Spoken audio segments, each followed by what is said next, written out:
We have a basic understanding of our storyboard, and we were able to create a view with little to no code at all. Our next task at hand is going to be the statement card, which will contain our Star Wars trivia. And within that card itself, we have the actual label, which will contain the text of that trivia question. I could theoretically add these views into our storyboard similar to how we added our background, but this leads us into a little bit of a problem. We don't really know how many trivia questions we may have, and to be honest, it's going to be a little bit more efficient and a little bit more flexible if we create these views outside of our storyboard. Now the question is, how do we create these views? And we can actually create these views in code, so we'll go ahead and go through that. But I don't even know how to code yet. Well, lift your chin up there, buddy, because we are going to go through a very quick primer on the very basics of coding.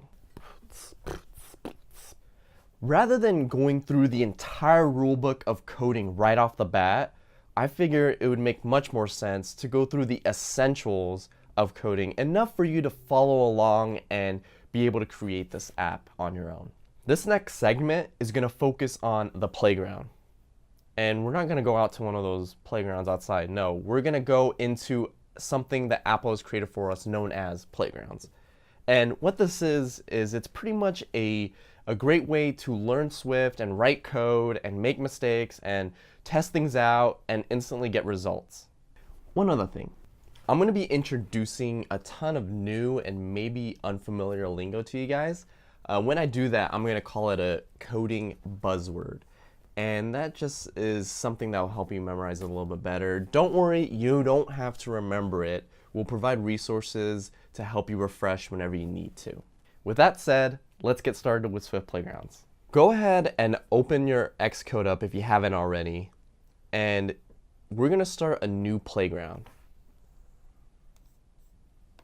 If you go to File, New,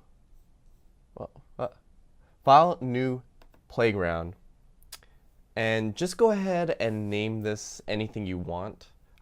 Just something that will help you remember. You can keep it to My Playground if you want.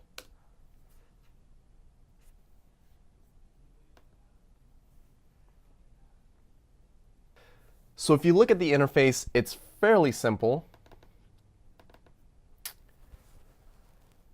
As you can see, there's sort of a text area that you'll be able to write your code. And if you look to the right, you'll notice that there's kind of this gray area. This is actually where your code will be outputted.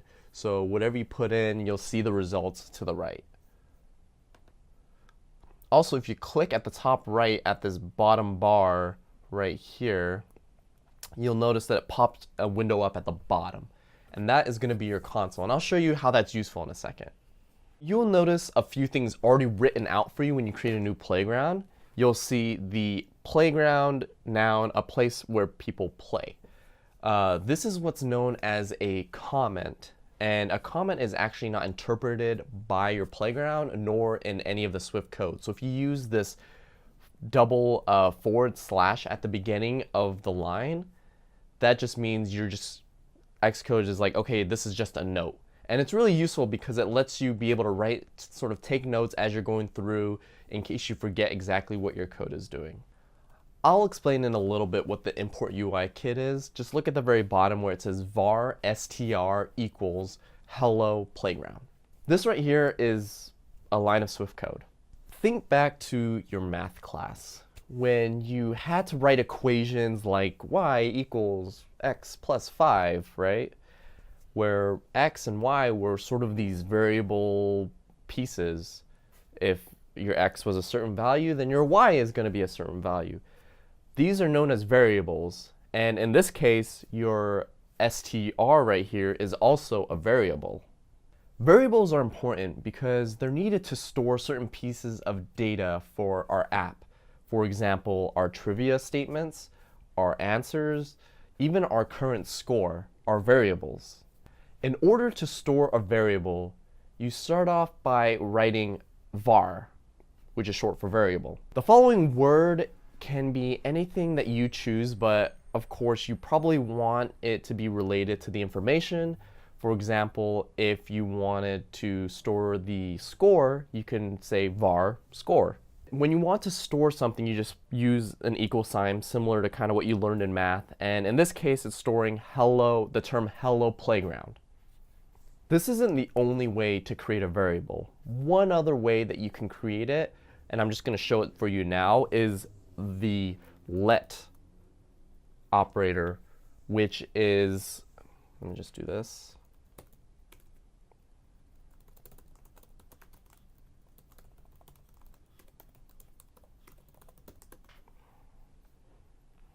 So what's the difference between let and var? Let just means that you're going to assign something as a constant, or you're going to assign it and never change that value. Whereas with var, allows you to change up what that variable is going to be. You might be asking, what kind of things could I store? This brings me to the first coding buzzword, which is primitives. Now, primitives are your core data types, and they're used in all different types of programming languages, and they're really the essentials for what types of data can be stored. For now, I'm just going to give you a quick small reference so you know all the basics. A string is a sequence of characters. Now, this can be any sequence of characters. It could be hello playground. It could be my name is Steven. It could be hello world. It could be foo bar. It could be whatever you want. It's just a sequence of characters. In the case of our app, we would store Luke is Princess Leia's sister or brother. Darth Vader is Luke's father. Those kinds of things. An integer, or int for short, is simply just a whole number. 1, 0, 100, 5. They're just ways of keeping track of whole numbers. In our case, it will be the score. So if we have a score, it would be an integer, 0, 1, 2, 3, and so on. You have floats, and can also be known as doubles, are two types that store more precise numbers. So 1.0005, 1.2356, those kinds of things. And these are useful to store more precise pieces of information. So if you have coordinates, storing your touch to a specific, very specific coordinate, or even on a map has a very specific coordinate, you need those kinds of things. A Boolean, or bool for short, is simply just true or false. And this is actually really useful in our app because when we have a trivia question like Darth Vader is Luke's father, then we could store the Boolean value true. An array is simply a list of data. In the case of our app, it could be a list of strings which will store each of our individual trivia questions. Now, this is just a very brief overview of everything. I'm gonna go through much more of it as we're actually coding along, but I just want to give you those as references for now so you won't be surprised later. In the next section, we're going to go through another important aspect of coding, functions. When you think of coding, you might think of it as a book. You read one line, then you read another, and you just keep going through the entire piece until it finishes doing what it's supposed to do and you have your code. But it's actually not really like a book at all. Code is broken out into chunks of reusable pieces of code that can then be utilized somewhere else. And to make it most efficient, you don't want to constantly be writing the same pieces of code over and over again whenever you need it. You want to write that piece of code, store it somewhere, and when you need it, you can call just that piece of code using some type of easy naming convention. We break out certain chunks of code that perform a very specific task into reusable bits or blueprints that can be reutilized in our code later on.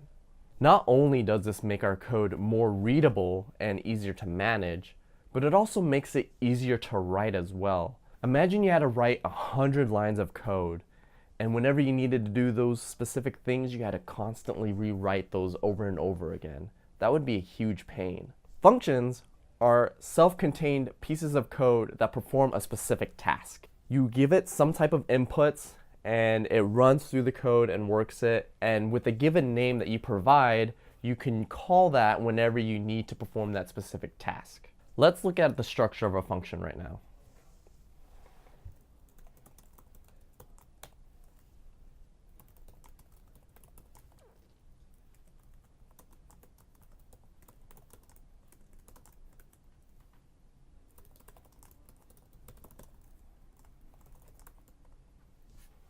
We will create a function to do a simple greeting.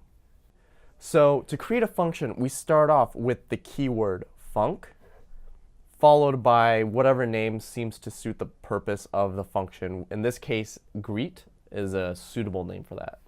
Next, in the parentheses, we're gonna have our inputs, also known as parameters, which is pretty much a way of giving your function some type of data that it needs to get set up to do whatever it needs to do.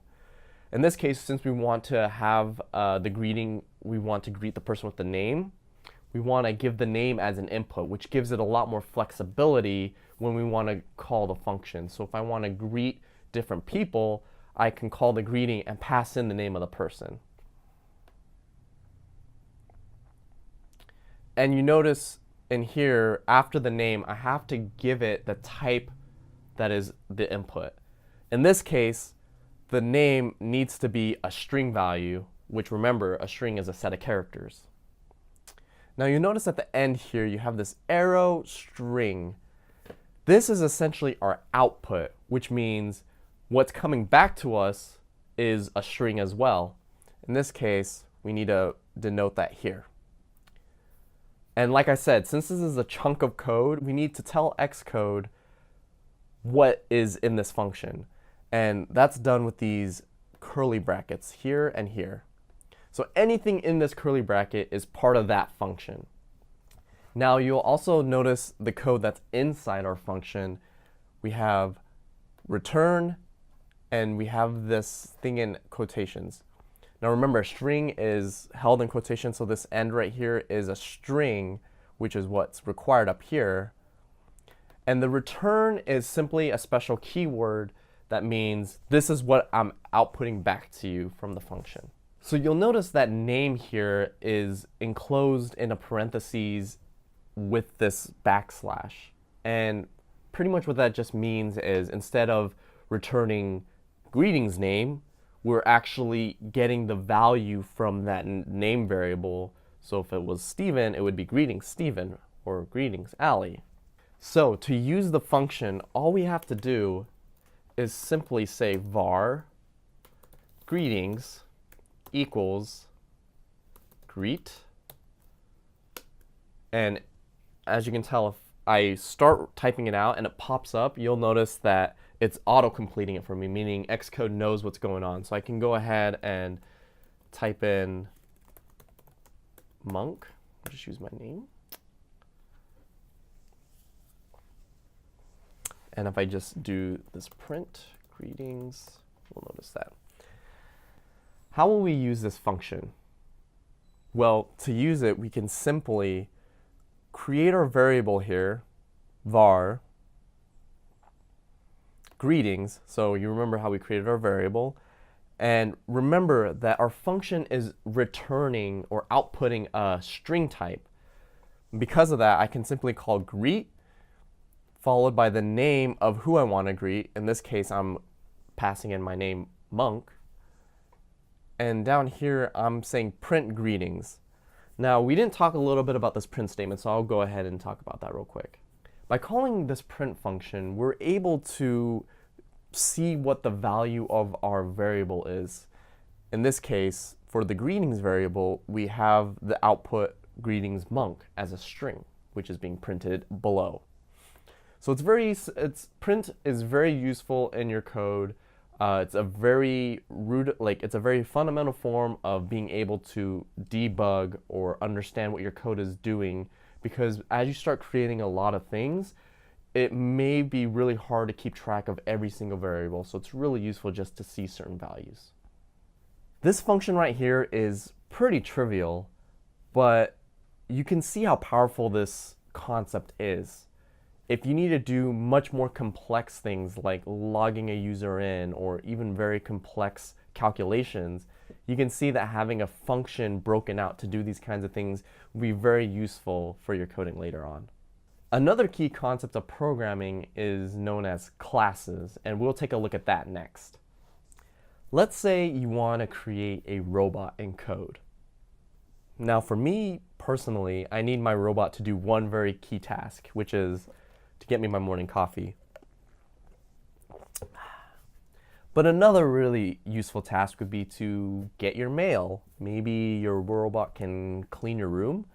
So we can take a look at how we can program this robot in a very trivial example to show you the concept of another coding buzzword, classes. What is a class? A class is simply a structure for you being able to create your own types of objects and your own building blocks in code. We can define properties within our class similar to how we created variables and functions and store this within our class to kind of encompass all the things we've learned so far into making our code much more modular. It's very simple and very similar to what you've seen before to create a class, and I'll show you that right now. So if we wanted to create our class, we simply start with the keyword class. That will tell your code that this is going to be a class blueprint. And you want a name that you can reference back and is easy and simple to decipher when you're looking at the code. In this case, we're just going to call it robot. Because we need to tell Xcode what exactly is in our class, we need to use curly braces as well for this one, similar to how we looked at functions that way. Now remember, this is just simply a blueprint for when we actually need to use the code. So if we want to create our actual robot object, we can go down here and say var my robot equals robot. And that variable will contain your robot. The great thing about this is we can create different instances of our robot to perform different types of tasks. So we don't need to just create one robot, we can create multiple robots if we want to. This isn't really that great right now because our robot doesn't actually do anything yet. Let's go ahead and create a robot blueprint and kind of fill all that stuff out. So let's go back to the list of what we want a robot to do. Make coffee, get mail, clean room. Let's do those three things. So I talked to you before how the class can contain different properties and contain different functions. So to create a function within our class, remember, as long as it's in the curly braces, all we need to do is similar to how we did it before.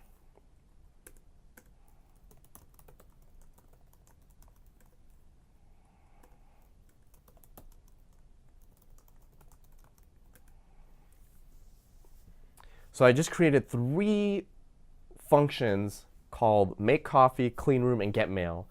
Doesn't do anything yet. We'll fill more of that in, but we could set up the basis for now. And again, remember, if you look, it's very similar to how we created our function previously.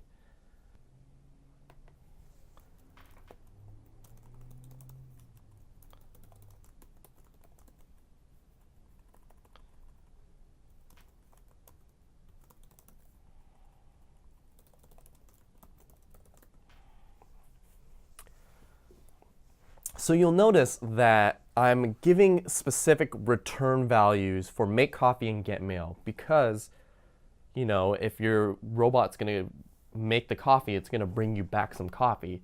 In this case, I'm just having a string as this is a very trivial example. Same thing with the mail. Because the robot's going to go grab mail and output us back some mail, we should also have a return type for that. But you notice that my clean room doesn't have that.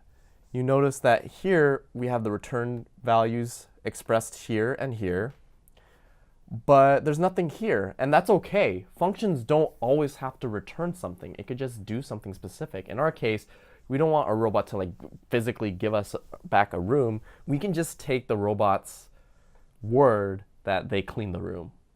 Let's hope that we're right about that. All right, so we have these initial functions already ready, but let's see how we actually call these functions for our object. So if we go back down to where we created our robot and we type my robot and we just press dot, you'll notice that all my functions pop up in Xcode. Since we made this blueprint, Xcode read through it and said, okay, we know we have a robot that can do these 3 functions, which is really cool because sometimes we might forget what we can do with some of these objects. So it's very useful for us to just hit that dot and see what things are available to us. In this case, maybe we want it to make us coffee. So if I type my robot.makeCoffee, you'll notice on the right-hand side that it's returning coffee, or the value that's being outputted here is coffee, which is very cool. So it's already doing some stuff for us as we, in this very trivial example. So you'll see that when I call this myrobot.makeCoffee, if you look on the output on the right-hand side, you'll notice that it's being outputted coffee, which is what we've defined in our function. So cool, when we say robot.makeCoffee, it's giving us coffee. Awesome. This is a lot of information to take in, especially in such a short amount of time, but we've got so much more we got to go through, and trust me, you're going to learn a ton. I'm a pretty big coffee addict, and I've been trying to watch how many cups of coffee I drink in a day. And I want my robot to be able to let me know if I'm drinking too much, or just to keep track of the number of cups of coffee I had in a day. We can go ahead and discuss local variables within our class to show you how you can keep track of that. So to create this local variable, we can just go into our robot class here, make some room, and if I type robot, I can make some room, and if I type var num coffee :int is equal to 0. I went ahead and created this num coffee variable, which I told Xcode is going to be an integer, and I set it to 0 initially because we want it to start off fresh. If we go back into our make coffee, we can go ahead and increment this variable every time we tell the robot to make the coffee.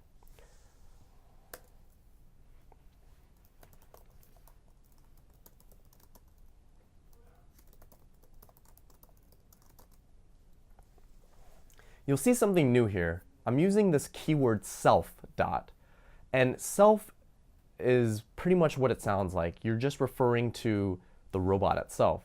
This is something that isn't required all the time in Xcode, but to kind of keep a good habit going, you probably want to use this every time you want to reference your variables in the blueprint itself or your class. So if you look at this code again, I'm simply just saying, make my num coffee equal to what it previously was, and at the beginning it's 0 plus 1. And if we go back down here, and I print the robot's coffee value, you'll notice that at the bottom it's printing 1. Or better yet, if I just want to look at it on the right-hand side and not print it, I could just say myrobot.numCoffee, which is 1. So what happens if I ask the robot to make another coffee?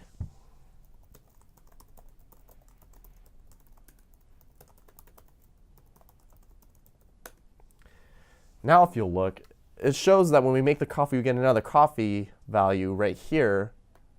But now our value is 2. So you'll see that this variable is getting stored and is incrementing every time we ask it to make coffee. This is very useful for us because then we can store different values in our classes, keep track of things, and it's just going to help our overall coding scheme when we're building these objects out. This brings me to another important point about this variable. What happens if I create a new robot, so another robot, and I look at the value for that robot, for the num coffee?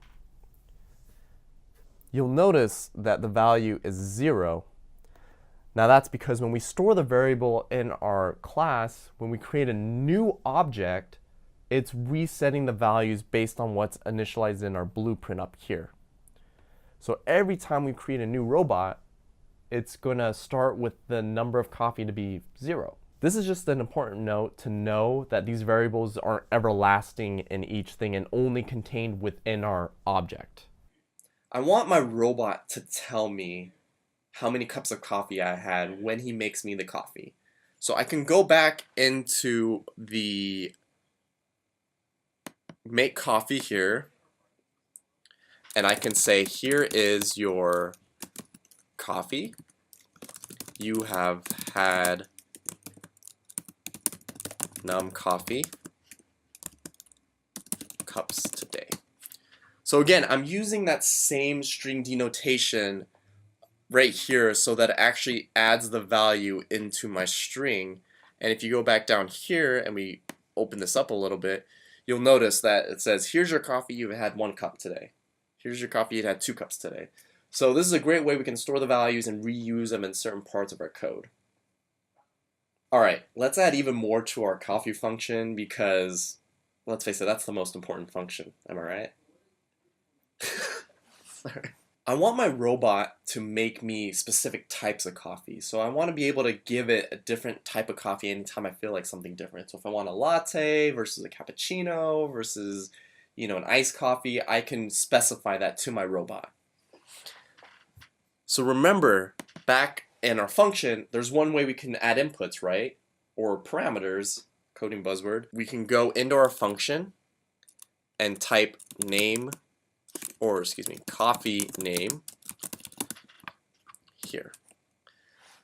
So here I'm providing now an input to my make coffee, and down where I'm returning it, I could just say, here is your coffee name.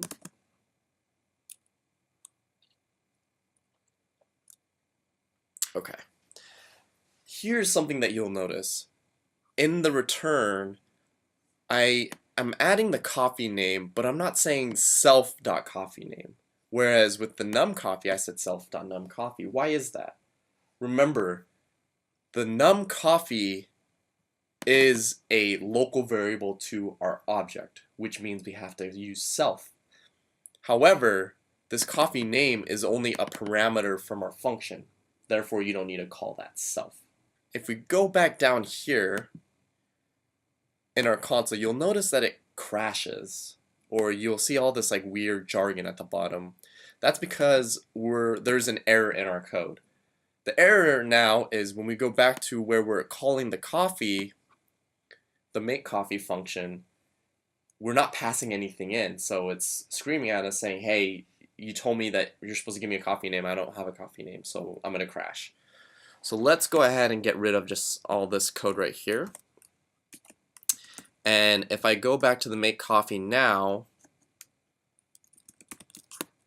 you'll see that I can provide it a coffee name. So here I can say latte. And when I do that, everything runs fine. And you'll see in our print, or in our console to the right, it says, here is your latte. You've had 1 cup today. Cool. So now we're able to pass our coffee name into this function. What if I wanted my robot to make a bunch of different types of coffee, just all different varieties of coffee? This leads me into another coding buzzword which I explained earlier, arrays. I said before an array is a list of things. In this case, it's going to be a list of coffee names that we're going to provide our robot. To create the array, it's like this. I'm just going to go right after I create my robot and say var coffee names is equal. Now to create an array, we need square brackets. So I'm going to use an opening square bracket providing the name of the coffee. So latte, black coffee, iced coffee, and let's do another one. We'll do Americano. There we go. So within our square brackets, we can provide it a list of the items that we want, in this case, coffee names. Loops are essentially a way of you being able to run some type of code over a certain period of iterations. In this case, we want it to run the loop through each of our coffee names. And there's a bunch of different types of ways we can create a loop, but for right now, I'm going to show you one specific loop, which is called a for loop. Let me go ahead and show you how to write out a for loop. So down here, I'm going to say for coffee name and coffee names.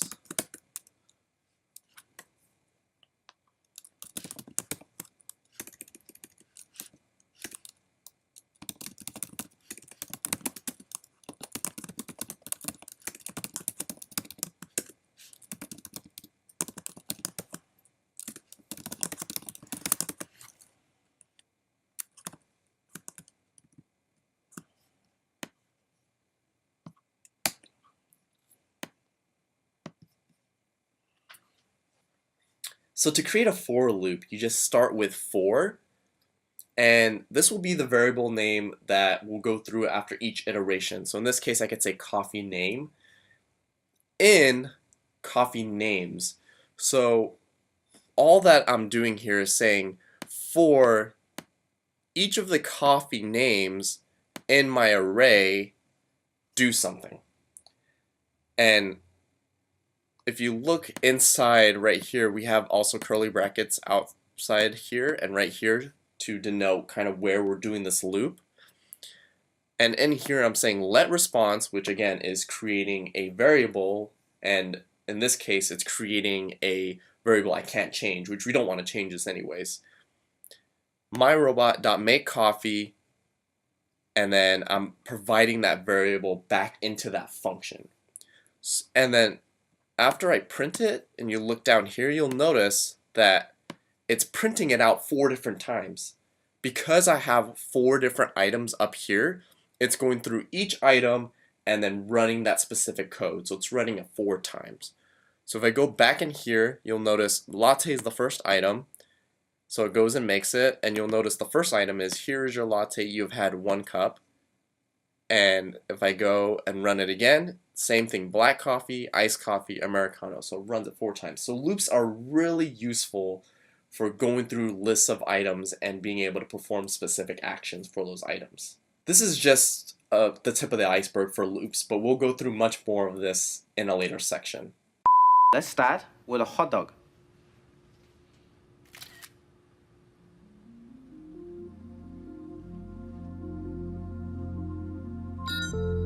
Pizza.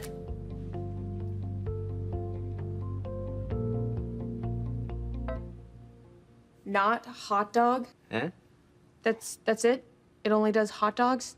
No, and a not hot dog. This clip is awesome in so many ways. One, it's hilarious.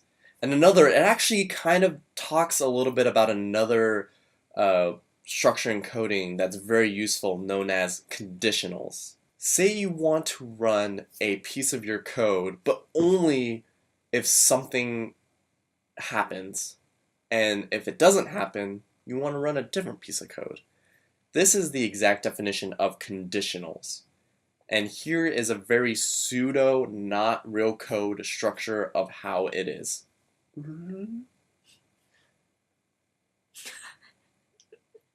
Now let's look at a very super basic example of how this is done given the hot dog app. I'm going to create a function that is going to check if an image is a hot dog or not a hot dog.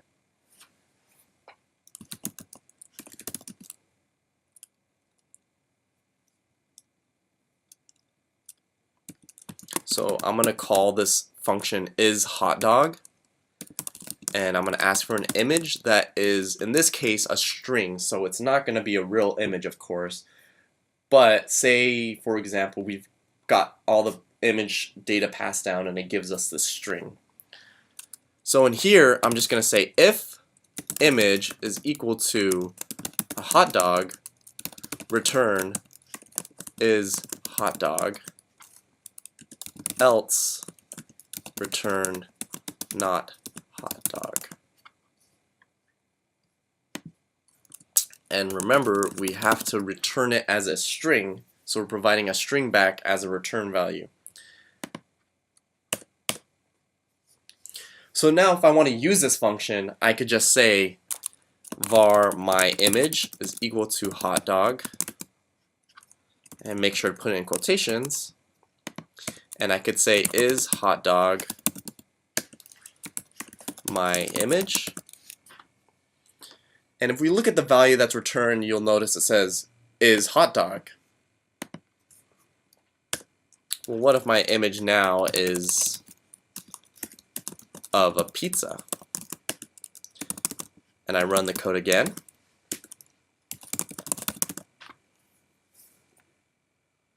You'll notice that it now says not hot dog. So there's one thing you'll notice in the is hot dog function, and that's this equals equals sign right here. This is essentially a comparison operator, and what that means is this whole statement right here will give you back a Boolean or a true or false. So what it's doing here is it's saying if this thing is equal to this other thing, then it's true, otherwise it's false. And there's a bunch of different comparison operators you can utilize, things like the less than sign, greater than, less than equal to, greater than equal to, if you want to compare things like numbers. There's also the sort of opposite of an equals equals, which is the exclamation point equals, which means not equal. So I'm assigning my image to be the string hot dog, and I'm running this function is hot dog using that variable as a pass-through. So when it goes through, it's going to check, hey, does that variable, is that a hot dog? And in this case, it is. So it's returning is hot dog. But when I change my when I change my variable to a pizza string, and I run the same function, it's now returning not hot dog. This is a very trivial way of how conditionals are used, but there are a ton of really big use cases for this, and we'll explain some of that as we go through our app. I gave you this pseudo meta creation of an object like this robot that we just did, but I want to give more context to creating classes. In this case, within our app, we do have a class we need to create, which is going to be our actual card view. This is going to display our trivia statements and also store some other data as well. This card object will have the actual statement that the user will be able to see, but it should also contain the actual answer, which the user cannot see, but the code will know. That way when the user swipes left or right or true or false, it knows what the answer is. In our previous example, when we created the robot, we didn't really pass any data to the robot when we created it. However, with our card view, we will need to pass in some data. This leads me to another coding buzzword known as constructor. A constructor in its simplest form is merely just a function within our class that gets run whenever we create a new object. In the case of our robot, if we wanted to create a constructor for our robot, we can take inputs like the robot's name, maybe my name, maybe some other pertinent information that can be stored in when we create our robot. Let's go ahead and see how we can create the constructor for our card class. In this case, we're going to create a new class called card, and I'll show you how the constructor is created. Similar to our robot, I'm going to create a class like so, class card. And in this case, we have a few local variables we're going to need to store. One is the actual statement, and the other is going to be the answer.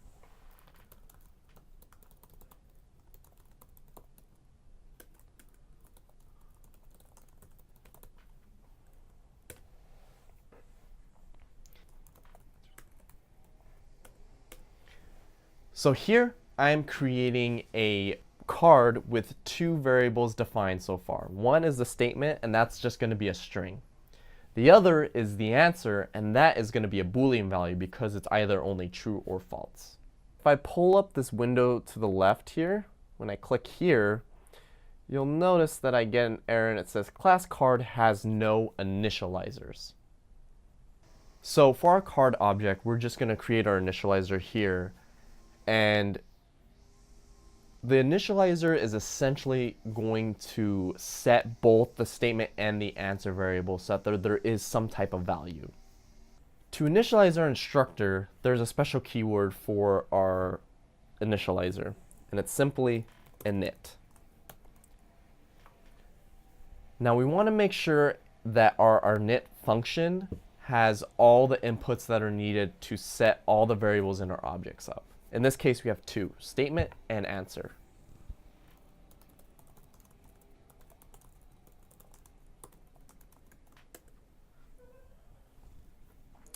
And all this constructor is going to be doing for us is it's setting these local variables up.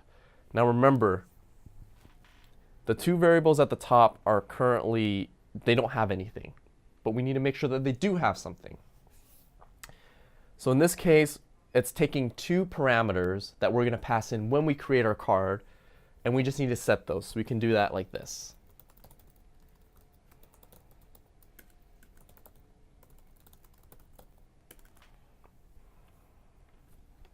So here, we're taking two parameters that are coming through, and we're just setting that to our object's variables, which is the self.statement equals statement and the self.answer equals answer. And in this example, if I wanted to create this card, I can just say var my card equals card. Now, when I try to create the object, instead of the robot where I just created it, I have to provide it a few pieces of data before it's created.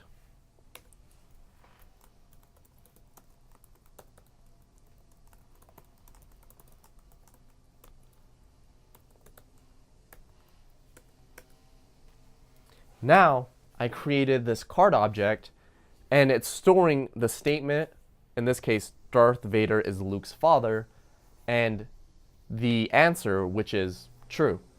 We have a very basic card that we just created. So far, it contains the statement and the answer in our card object.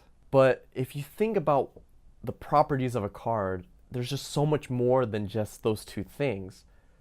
There is its position on the screen, how big it should be, what color it is, how it should look. There's so much more properties that we would need to add. This brings me to another coding buzzword that I have for you, which is inheritance. When you think of inheriting things, it's more like if someone inherits something from their parents, they're taking something that was once owned by their parents and they're taking it. Very similar, inheritance in programming is your class is going to be taking properties of another class. That means that your class will become the child of the other class, and it takes the properties, it takes the methods and the functions of that other class as if it was its own. I'm going to go into how inheritance is being used in code once we start building our app. But I'll let you know that Apple has provided us with a ton of very useful classes that our classes will inherit from. So Apple provides a very useful module known as UIKit, and it's pretty much a collective of classes that our classes can inherit from, and it has a lot of useful things that are already done for us, like defining what a view is on the screen, how to move it, set properties for color, background color, borders, all types of different things. So I'll show you how to do that later on. I think you have a fair bit of knowledge on Swift now, and you've written a little bit of code and you've kind of got your feet wet on understanding the basics of programming. You should be really well equipped to being able to build out your app. And in the next section, we're going to go through and actually start building the app out using some of this knowledge that we've learned. If you still feel confused about some of the topics that we went through, don't worry. feel free to comment down below and let us know if you have any questions on anything.